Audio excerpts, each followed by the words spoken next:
Hola querido amigo, querido hermano, bienvenido nuevamente al repaso de la lección de esta semana. Esta semana estuvimos estudiando en el folleto de nuestra escuela sabática acerca de Jesús como nuestro hermano fiel. Hebreos capítulo 2 versículo 14 nos dice lo siguiente: así que por cuanto los hijos participaron de carne y sangre, él también participó de lo mismo, para destruir por medio de la muerte al que tenía el imperio de la muerte, esto es, el diablo.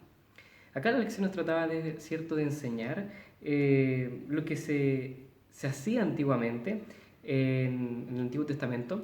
Una de las leyes levíticas, cierto, de que cuando un hombre debía mucho dinero o quería recuperar sus cosas, cierto, que es lo que tenía que hacer, pedirle a su hermano, si es que no tenía los medios, pedirle a su hermano mayor, a su prójimo, cierto, más cercano de su familia, que él pudiese venir y pagar, cierto, su deuda. Es decir, que en el Antiguo Testamento estaba esa ley de que el hermano mayor, por así decirlo, o tu hermano fiel, venía y pagaba las cuentas que tú tenías cierto pendientes y te ayudaba a recuperar aquellas cosas que por cierto motivo ya no lo tenías. Entonces, acá en el libro de Hebreos se nos muestra esto de que Jesús también participó de la carne y la sangre para poder destruir, cierto, al enemigo y quitarle, cierto, el imperio que él tenía de muerte acá en este mundo, en esta tierra. Entonces Jesús no se avergüenza de llamarnos a nosotros como hermanos. Para Jesús nosotros somos iguales a Él, nos mira, ¿cierto? No como inferiores, no como menores, ¿cierto? Sino que nos mira, ¿cierto? Como personas que podemos llegar a ser iguales que Él.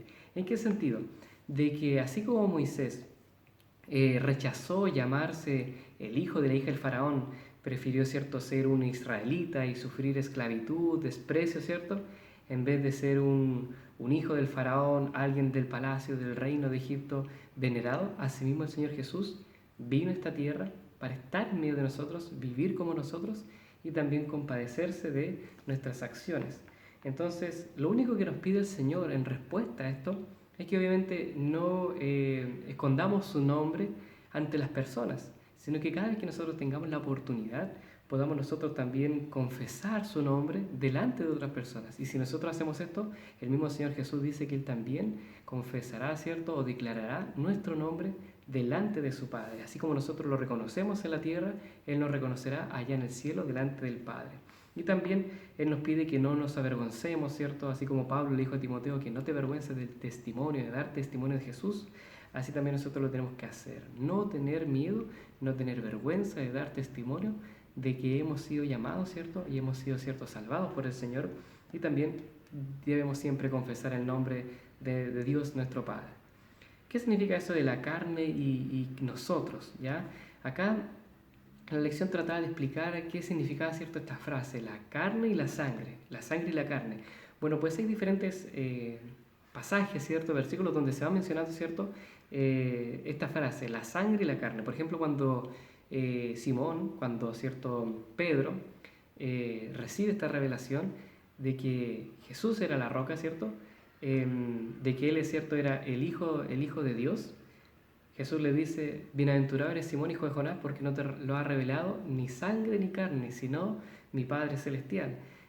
Más adelante, ¿cierto?, Jesús menciona, ¿cierto?, la Biblia menciona en Gálatas capítulo 1, versículo 16, de que Jesús no le consultó a la sangre ni a la carne para poder hacer todos sus prodigios, sus señales y estar acá en la tierra. No Él no pidió permiso, ¿cierto?, a los gobernantes de la tierra para poder hacer su obra aquí en la tierra. Y también aquellos que participan de la sangre y la carne, dice Corintios, 1 Corintios 15, 50, ellos no pueden heredar el reino. Y también ya en Efesios capítulo 6, versículo 12, el apóstol Pablo nos menciona y nos recuerda de que nuestra guerra no es contra sangre ni carne, sino contra principados, contra potestades, contra demonios y espíritus, ¿cierto?, del cielo.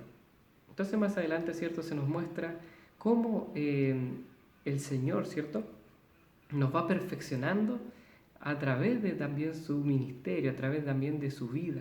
Porque Jesús sin duda fue un sacrificio perfecto, pero para poder ser un sacrificio perfecto tuvo que también pasar por sufrimiento.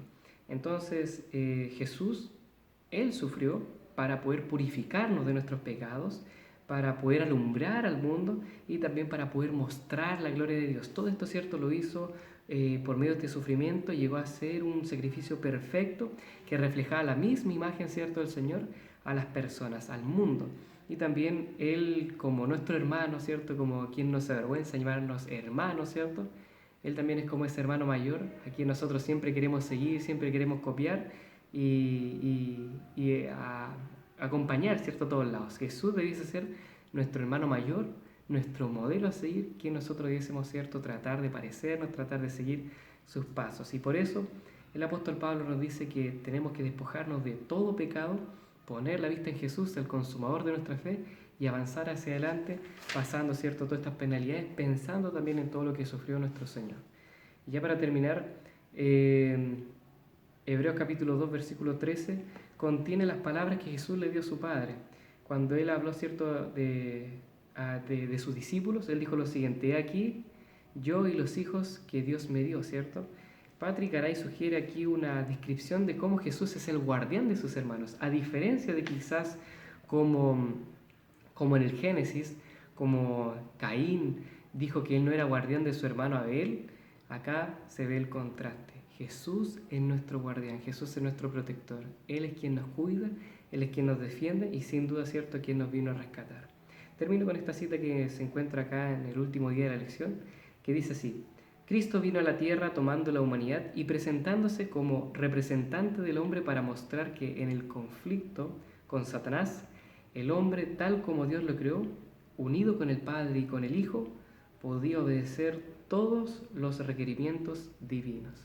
Es decir, el Señor nos ha dado un gran ejemplo de que sí podemos obedecer al Señor, de que sí podemos seguir sus mandatos, de que sí podemos tener una vida acorde a sus mandamientos. Así que, querido amigo, querido hermano, te invito a que tú puedas, ¿cierto?, tomar la vida de Jesús y tomarla como un ejemplo de que tú puedas apreciar a Jesús, quien es nuestro hermano, quien vino, ¿cierto?, a rescatarnos, quien vino a pagar la deuda que nosotros no podíamos pagar, quien se hizo nuestro hermano y nos ayudó, ¿cierto?, a salir del gran problema del pecado en el cual nosotros estábamos metidos. Que Dios te bendiga.